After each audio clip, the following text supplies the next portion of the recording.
The grandparent scam is a situation where scam artists reach out to their potential victim and they impersonate a relative, typically a grandchild, thus being the grandparent scam. And they indicate that there's some form of an emergency. So the grandchild is in trouble and is in jail, or has some criminal activity going on where they're located, or has run into some kind of accident that leads to a medical situation. So the grandchild will need the grandparent to wire money for their legal fees or bail or for those medical bills so they can help take care of the situation.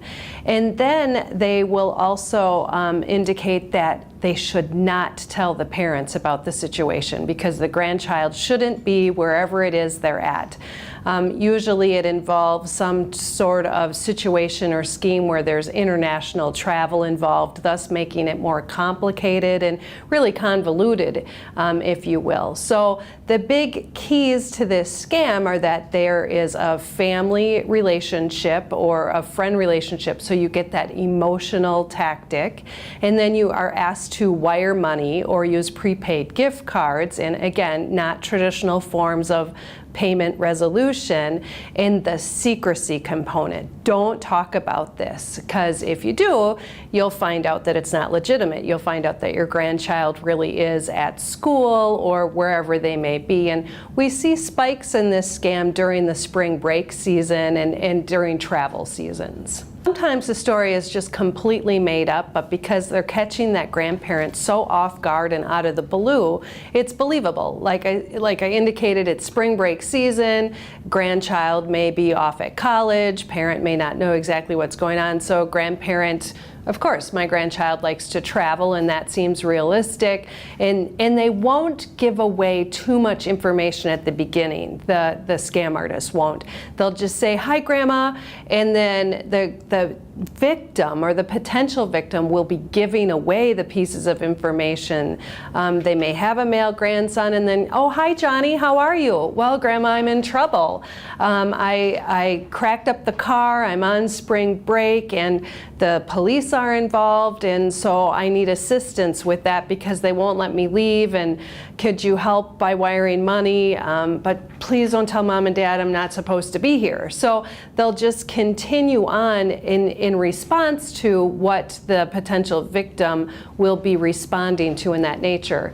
The other thing we've seen is that they could use social media as a form of information gathering to help put some legitimacy behind the scam by having names of information, by knowing that the grandchild is traveling, and using those pieces of information. So we really want families to consider putting together a family plan.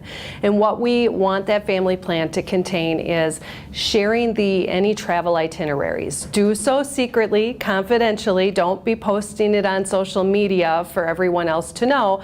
Just take the key family members and make sure they understand what the travel plan is.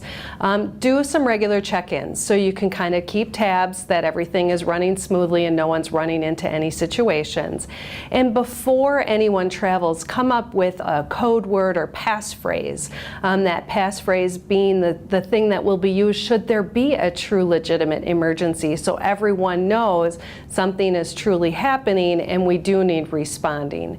And then be sure there is open communication. Don't allow for any secrecy or anything to be held in confidence, because that information needs to be shared and a family needs to come to resolution together.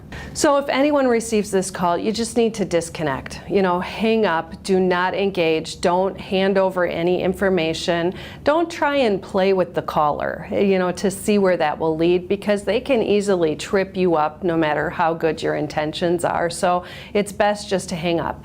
If once you've hung up, you're at all concerned that something could be going on, involve the family, have that group communication.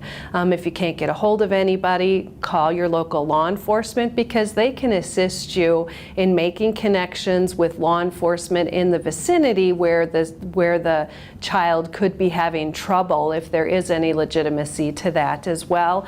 And then you can always call Consumer Protection, again, for any tips or guidance on what to do should one of these situations occur. We always encourage consumers to report when they're receiving these scam calls, because we can help get the word out to the community to make sure that they know what's circulating and they can be on guard should they receive the phone call. That's one of the best prevention tools that we have. And then if there's any information for us to follow, we're able to then look at those situations and investigate if there's loss of money as far as we can, work with local law enforcement, and also share all that information with the Federal Trade Commission as well. I think if consumers have questions or concerns or need to file a complaint, they should contact Consumer Protection at 1-800-422-7128 or go to our website at datcp.wi.gov, where there'll be a fact sheet outlining this scam and all the others, as well as you can file a complaint directly online.